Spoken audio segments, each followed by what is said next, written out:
প্রিয় দেশবাসী, আসসালামু আলাইকুম রহমতুল্লাহি ওবারাকাতুহু মাগফিরা। সবাইকে জানাই আন্তরিক শুভেচ্ছা ও অভিনন্দন। সেই বিষয়টি হলো কি, চুনারুঘাট, মাধবপুর চুনারুঘাট 4 আসনে মুফতি গিয়াসউদ্দিন তাহিরি সাহেব মোমবাতি প্রতীক নিয়ে নির্বাচন করেছিলেন। উনি বিপুল ভোটে জয় পেলেও ভোট কারচুপি করে ওনাকে ফেল করা হয়েছে। এখন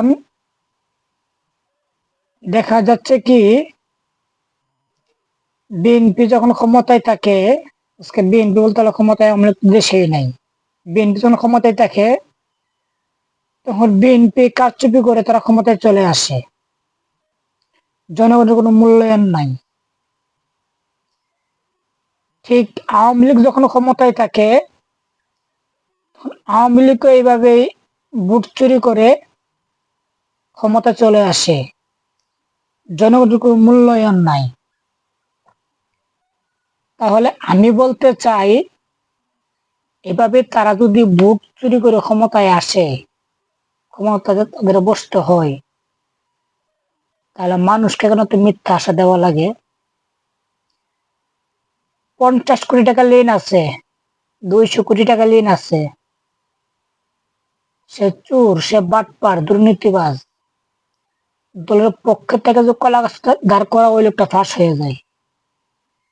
সৎ ব্যক্তি মানুষের হয়ে কাজ করবে, মানুষের পক্ষে থাকবে, মানুষের সাথে থাকবে, তাকে ফাঁস করানো হয় না। কারণটা কি?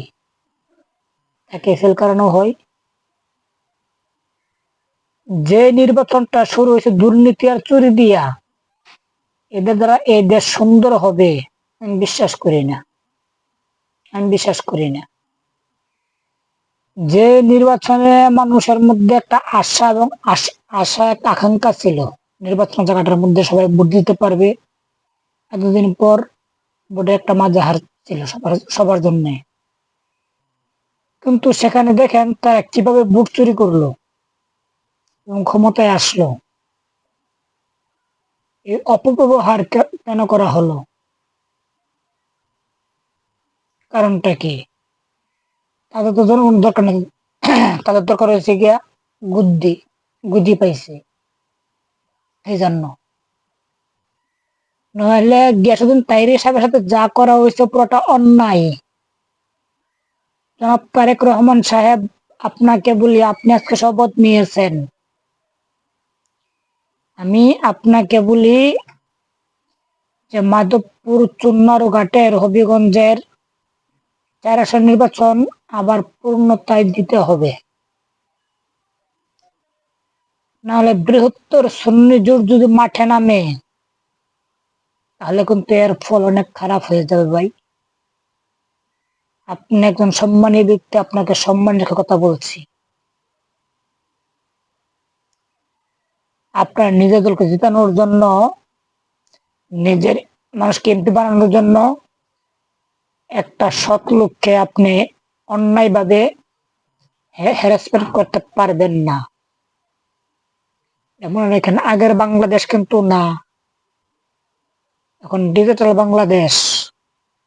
তাই আপনাকে বলছি, মাধবপুর চুনারুঘাটের নির্বাচন আবার দেওয়া হোক। ভোট চুরি তো করছে নেই, এখন দেওয়া হোক। ধন্যবাদ।